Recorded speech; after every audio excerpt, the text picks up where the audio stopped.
नमस्कार, मैं नियाज खान और आप देख रहे हैं एनएमएफ न्यूज। साम दाम दंड भेद राजनीति का मूल मंत्र माना जाता है।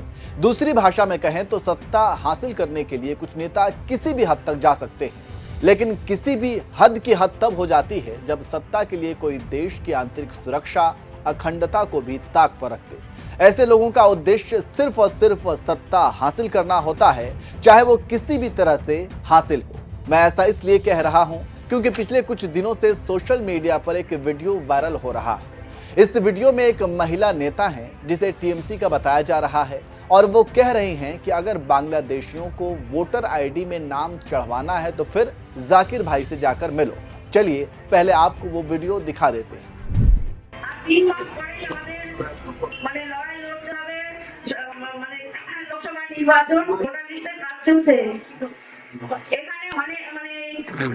নির্বাচনী এলাকায় অনেক বাংলাদেশি লোক এখানে বসবাস করেন।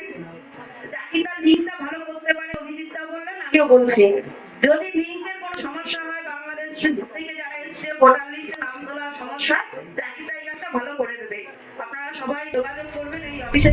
तो देख लिया आपने। अब आप ऐसे लोगों को क्या कहेंगे? क्या आपको नहीं लगता कि घुसपैठियों का नाम वोटर लिस्ट में चढ़ाना किसी तरह का खतरा और असंवैधानिक है? आखिर इसकी जरूरत ही क्या है? जो हमारे देश के नहीं हैं उनका नाम वोटर लिस्ट में चढ़वाने के पीछे सिर्फ और सिर्फ सत्ता हासिल करने की मंशा हो सकती है, ताकि उनका नाम चढ़ेगा तो फिर वे घुसपैठिए आपका गुणगान करेंगे और वोट भी आपको ही देंगे। आपको ये भी पता है कि देश पहले से ही घुसपैठियों से परेशान है, उन्हें उनके देश में रोजगार नहीं है, तो फिर ये लोग सरहद पार करके भारत में घुस जाते हैं और फिर कब्जा करने लगते हैं। और हमारे देश की कुछ राजनीतिक पार्टियां अपना वोट बैंक बनाने के लिए उनके संरक्षण में उतर आते हैं और फिर राजनीति शुरू हो जाती है। बात चाहे पश्चिम बंगाल के कुछ हिस्सों की हो या फिर आसाम के कुछ हिस्सों की हो, ये वो क्षेत्र हैं जहां बांग्लादेशी घुसपैठिए सरहद पार करके घुस आते हैं और आज उनकी तादाद इतनी ज़्यादा है कि कुछ पार्टियां अब उनको एक राजनीतिक मुद्दा बना दी है।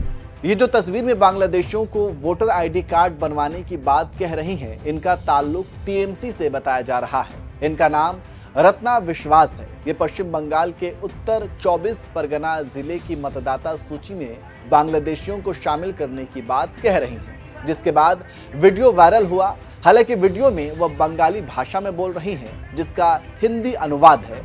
इस क्षेत्र में कई बांग्लादेशी रहते हैं। जो लोग बांग्लादेश से यहाँ आए हैं और उन्हें मतदाता सूची में अपना नाम दर्ज कराने में दिक्कत आती है तो उन्हें जाकिर भाई से संपर्क करना चाहिए। ऐसे सभी लोगों को इस कार्यालय से संपर्क करना चाहिए। यह काम तेजी से किया जाना चाहिए। वहीं जैसे ही ये वीडियो वायरल हुआ तो विवाद शुरू हो गया और कुछ लोग इसके बचाव में भी आ गए और कहने लगे कि ये उनके लिए था जो लोग 1960 और 1965 से पहले भारत में आए हुए हैं। 1990 के बाद वालों को मतदाता सूची से हटा दिया गया है, जिनके नाम पहले से मतदाता सूची में थे। खैर, अब तर्क जो भी दिया जाए, लेकिन एक बात तो साफ है कि पश्चिम बंगाल में कुछ हिस्से हैं जहां बांग्लादेशी घुसपैठियों के नाम पर राजनीति खूब होती रही है। वहीं इस मामले के सामने आने के बाद बीजेपी ने इस मुद्दे को उठाया है और इसके खिलाफ कार्रवाई की मांग की है। जैसा कि आप जानते हैं कि लोकसभा चुनाव 2024 भी नजदीक है। ऐसे में वोट बैंक बनाने के लिए भी इस तरह की हरकत की जा सकती है और जिस तरीके से ममता बनर्जी खास करके बीजेपी को हराने के लिए किसी भी हद तक जाते को तैयार रहती हैं, और ये मामला जैसे ही सामने आया है इसके बाद से लोग यही कह रहे हैं कि ये सिर्फ और सिर्फ 2024 के लोकसभा चुनाव को ध्यान में रखते हुए ममता की नेता कही जाने वाली इस तरीके का बयानबाजी दे रही हैं और वो बांग्लादेशियों को वोटर लिस्ट में नाम जुड़वाने की बात कह रही हैं। हालांकि इसमें कितनी हकीकत है ये बात की बात है और ये एक जांच का विषय भी है, लेकिन फिलहाल जो तस्वीर सामने आ रही है, फिलहाल जो वीडियो वायरल हो रहा है, उस वायरल वीडियो में तो ये साफ तौर पर सुना जा सकता है कि वो यही कह रही हैं कि जिस भी बांग्लादेशी को वोटर आईडी में नाम चढ़वाने में दिक्कत आ रही है वो जाकिर भाई से संपर्क करें। वहीं इस वीडियो के वायरल होने के बाद बीजेपी ने भी इसके खिलाफ कार्रवाई की मांग की है। अब देखना होगा कि इसकी सच्चाई क्या है। वैसे आपका क्या मानना है और आप इस खबर पर क्या कहेंगे, कमेंट करके जरूर बताएं।